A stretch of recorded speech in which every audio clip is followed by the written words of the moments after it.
panukala nung nagdedebate. Pero ngayon, ang proseso na gusto ng ating ginagalangan chairman ng Committee on Finance, lahat padaanin na sa period of individual amendments, doon ipasok at dito niya pagpapasahan kung tatanggapin niya o hindi. Tama po ba? At kung may contention, ayaw niya, pagbobotohan sa plenaryo.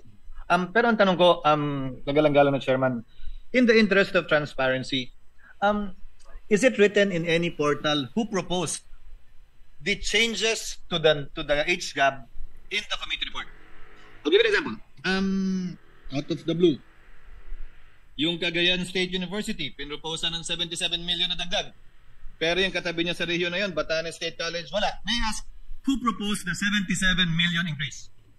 Is that in any of the portals that we have right now? Again, in the interest of transparency. Actually, yung mga proposals, we took into consideration really mga proposals ng mga agencies.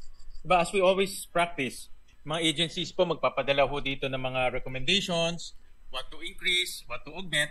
So we consulted also with our vice chairman, we consulted also with the members through the technical working group. Kaya ho, nag-issue kami ng notice for the technical working group para doon natin mapag-usapan. In fact, si Senator JV was there, Senator Lauren was there. Your Honor, is it your position that all of the proposed increases in the committee report were given by the agencies themselves?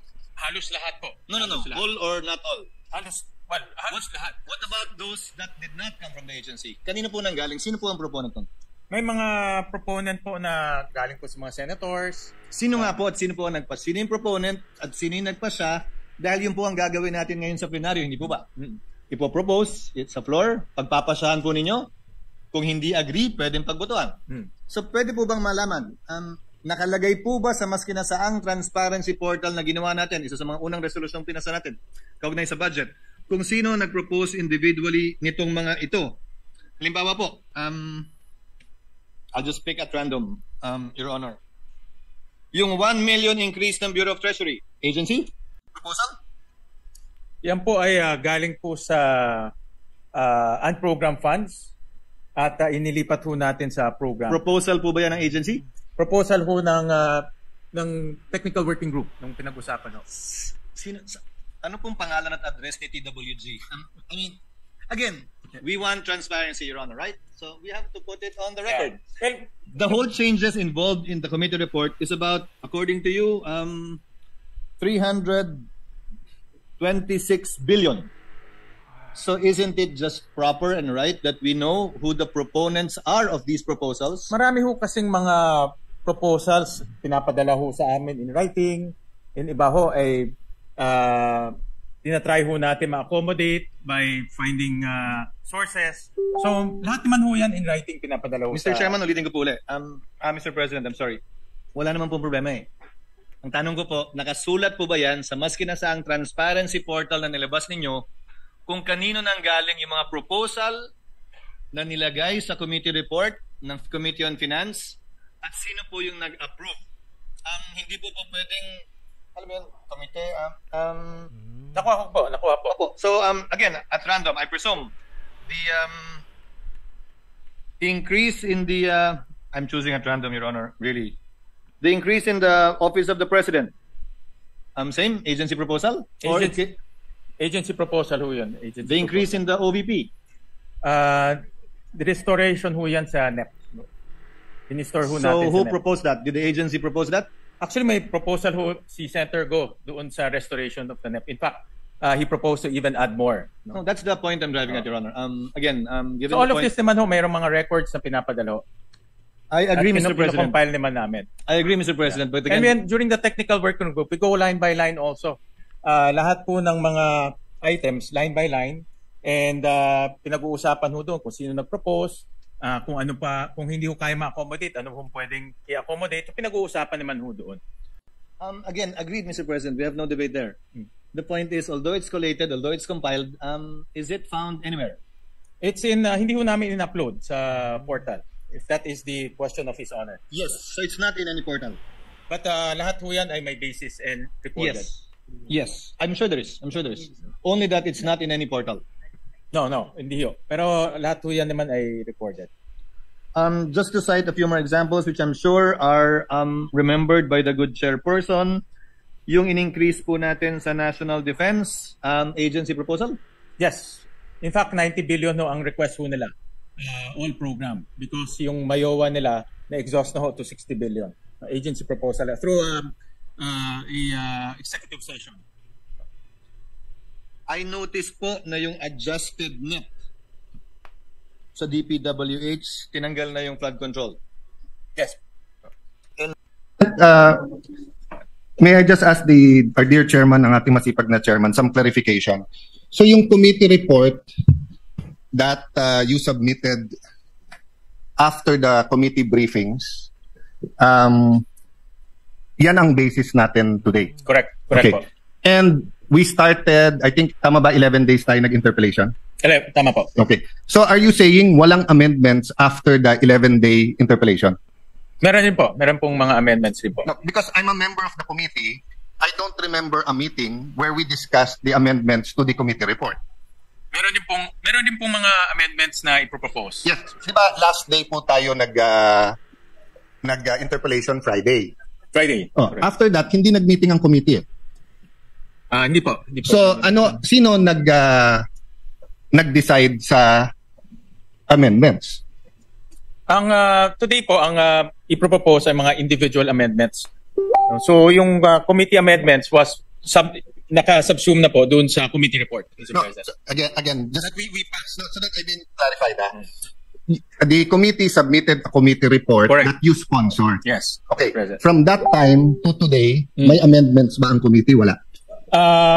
Wala na po kasi ang committee amendments nasa committee report na po. No. So lahat ngayon is Yes. individual amendments. You're talking about the committee report that you filed and you sponsored. Yes. Okay. So what I'm saying is that useless pala yung 11 days natin. Kasi kaya nga tayo nag-interpellate nun, and kaya natin sinasabi sa mga vice chairman na to consider, kasi nga ipapasok sa committee amendments yon. So are we saying that exactly etong binigay nyo na summary plus the soft copy? I understand the soft copy kasi kung titingnan mo yung mga libro, ang kakapal nun. And of course, I congratulate you for that innovation, and I heard you got a lot of students, di ba, nag-AI and hinimay nyo yung budget. But I'm saying is that, kaya tayo nag-interpellation para nga yung committee ma-present sa buong 24 and based sa interpellation, pag tingin ng committee tama, magko-committee amendments. Yes. Pero if you're saying no committee amendments, does that mean that none of our interpellation hit the spot? Actually, ang committee amendments po came in the form of the committee report. No. Yun po yung aming sinabit. No, the committee report was your amendments to the GAB. Yes, tama po. Yes. So what we're talking about here today, the committee amendments, is the amendments to the committee report. Yung amendments po to the committee report will come in the form of individual amendments. Yes, so I'm clarifying. So there is no committee amendments. Wala po. Kasi Yes, yung committee report po is the committee amendments. So if there's no committee amendments, that means that none of our interpellation hit the spot. Because if many of the vice chairman, even the chairman, when we were making the recommendations, halimbawa sa akin, dun sa anti-stunting, was saying, yes, we'll look into it and everything. So kung walang committee amendments ngayon, that means we went through the process, the 11 days, but we weren't really talking about it. And there was no committee meeting to discuss nga na walang committee Actually amendments. po, ang process, the committee report is the committee amendments. Kasi inamend ho ng committee yung General Appropriations Bill. So any succeeding amendments will come in the form of individual amendments. Let me correct that, Mr. President, and you correct me if I'm wrong, no? In local bills regarding taxes, and appropriation bills, we have to wait for the House of Representatives. So based on their bill, you have a committee hearings, in this case briefing para hindi tayo mahuli, you submit a committee report. But when you submit the committee report, may period of interpellation. Yeah. After the period of interpellation, period of amendments. So dun sa period of amendments, meron pong committee amendments kung nakita yung committee yung point ng individual members. So unlike an ordinary bill, we have the Senate version. So hindi nyo ina-amend yung sa House. Kasi Senate version kagad eh. So yes, you're correct that this summary here amended the House version, the GAB. But it did not amend your committee report. Yeah. Because, Mr. President, we agreed several individual meetings, you had caucus sa groups natin, that iibay natin yung proseso and we will make it very transparent. So if what we're saying, Mr. Chairman, I'm saying this with all due respect and I appreciate the work you're doing. If you're saying now that eto na rin yung amendments from the House, I want to point out that parang baliwala naman yung interpellation. No? Having said that, kung eto na yung sa House, in the spirit of transparency, I'd like to know who moved. So for example, no, sa Department of Education, it's good na dagdagan ng 78 billion. Sino ang nag-propose na to? But for example, sa state universities, 9B lang. Punong-puno. At saka yung iba per unit, napakababa. So hindi maka-keep up yung state universities. If you look at DNR, nabawasan ang budget ng DNR. That's part of why binabaha tayo. It's not only flood control.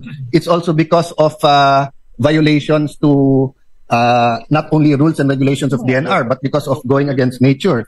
If you look at DPWH, from 880, naging 624 sa House, binawasan pa natin ng 55, when all the economists are telling us that yung fastest at best sa ating ekonomiya ay infrastructure. If you look at DSWD, I admire you na kahit ito'y departamento ng kapatid mo, 31B ang nawala. But I think isa sa pinakakailangan natin ngayon, yung DSWD. So I can go on and on, Mr. President. But if we're going to say full transparency at eto na yung committee work, wouldn't it be fair that malaman natin? Kasi like ako, ni isa dito, wala akong amendment. Ni isa dito. But I'm a member of all the committees and subcommittee. But no one ever, I was invited to all the briefings, but I was never invited to make the amendments here. So I was thinking, may committee amendments ngayon, and then we can discuss it and vote on it, di ba? Actually, ang nangyari pong process ay because this is a revenue measure, so it emanated from the lower house. At nagkaroon ho tayo ng mga budget briefings, and then nagpadala ho tayo ng notice to everyone in writing that a technical working group will be formed. And may mga senators na nagpadala ng mga amendments nila. Yung mga staff rin ng mga senators were also there para mag-share nung kanilang mga inputs kung gusto nilang mag-amend. And then at the same time, the vice chairman also submitted their committee reports, yung subcommittee reports. So all of those kinonsolidate ho natin during the technical working group. So that became the committee amendments through a committee report. Since this is a revenue measure, all amendments by the committee will come in the form of the committee report. So the succeeding, ito pong ginawa natin naman sa plenary, kung meron pang mga iba pang amendments, it will come in the form of individual amendments. Let me clarify, Mr. President. It's an appropriation bill. Yes. Sorry, it's an appropriation bill. So sorry. the same, kasi chairman ka rin ng so the same process, Mr. Chairman. Yeah. Okay. But the thing is, bill. you're talking about the amendment from the GAB, not the amendment from the committee report. And if so be it. Kung yun po ang pleasure ng majority at yun ang proseso. But di ba, sabi nga po, you cannot be half a gangster. You're either a gangster or not, di ba? You cannot be half a person who believes in values, di ba? You believe in it or not. So either we believe in transparency or not. So if we're going to ask members now to propose their individual, maliliit yun eh. So hindi ba dapat malaman natin kung sino ang nag-propose ng mga to at ang proseso ng pag-a-approve nito. Diba? So kung meron dito may advocacy na itaas yung intelligence fund ng ganitong agency, o kung justified yun, okay. Kung meron dito ang gusto itaas ang per day na pagkain ng preso, maganda din naman yon, di ba? So dapat alam natin kung sino yon. Kung meron dito, sinabi DepEd hindi dapat state Q ang mas mataas ang increase. Kasi for example, I agree education, pero 78B to DepEd and 9B sa state universities, medyo malayo. So I'd like to know who proposed this. So kung sinasabi natin yung vice chairpersons ang nag-approve, nagsabit sa inyo, but who proposed it? Kasi we will be showing people here that si Alan may amendment ng 500 million, 1 billion, 5 billion, baka tanggapin nyo, baka hindi. Pero totally, inamend natin dito, billion. I'll give you another one example that's important to me. Many of us here believes dapat walang unprogrammed funds. Dapat wala. Kasi before 2022, wala naman unprogrammed eh. Di ba? So, pero ang committee report nakalagay dito, binawasan lang ng 68 billion ang unprogrammed 174 billion ang natira sa unprogram. So that's what I'm saying. If we had a meeting after Friday or a caucus, we could have voted whether or not tingin natin may unprogrammed funds o hindi. But if it's your pleasure, we do that sa individual, that means you will allow us to do the individual and then to give a pretext. So for example, Mr. Chairman, I can move later on to take out the unprogrammed funds as an individual amendment. Is that correct, Mr. Chairman? Well, ang process po natin dahil ngayon po ay submission ng mga amendments. So the committee will welcome yung mga individual amendments sa mga members natin.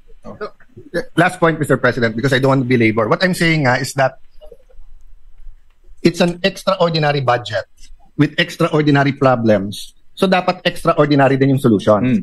So ang problema, ipapakita natin sa tao yung maliliit natin amendments at kung sino nagpropose nito at kung tatanggapin o hindi. Pero yung kalalaking amendments, hindi nating i-reveal sa tao kung sino ang nag-propose. Actually ho, yung technical working group, doon ho natin pinag-usapan itong mga amendments. Inipon-ipon ho namin yung mga amendments, inipon-ipon ho namin mga recommendations. Marami ho tayong mga senador na nagpadala po ng kanilang mga recommendations. So doon namin inipon-ipon po yung mga amendments. And that's not a problem, Mr. President, if the committee met afterwards for the committee amendments. Kasi even if you look at the rules, amendment comes after the debate is closed. So lumalabas, baliwala yung 11 days natin na debate eh. Hindi naman. Kasi yung mga napag-usapan natin, like for example, maraming mga napag-usapan at gusto pang i-amend yung committee report, it will come in the form of individual amendments. Yes, which we will... but when it comes in the form of individual amendments, first of all, tatagal. So for example, if I have 100 amendments, and let's say 5 of them are important to me, I mean, life or death to me, I will ask for nominal voting. Pero kung nag-meet ang committee or may sistema ang committee na kung saan pinasok sa committee report, committee amendments, then we don't have to go through 100.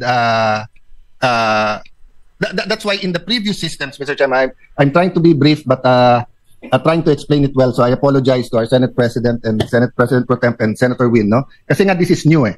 So before, ang sistema natin simple lang.